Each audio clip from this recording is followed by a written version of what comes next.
So guys আমি আজ ইজতেমা মাঠে এসেছি।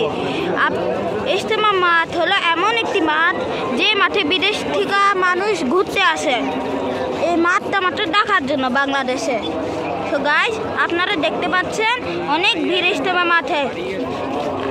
আমি কতক্ষণ আগে অনেক বিদেশির লোকে পরিচয় হয়েছি, কিন্তু সরি আপনাদের আমি দেখাতে পারি নাই, কারণ সেই সময় মোবাইল হাতের কাছে পাই নাই। তো গাইস এবার আমি হাতের কাছে মোবাইলটা পাইছি। এবার গাইস দেখেন কত মানুষ, কত ভিড়। তো গাইস আর এই যে গাইস এবার চলো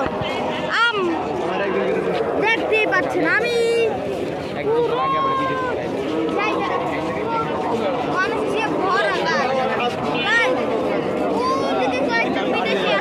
চলেন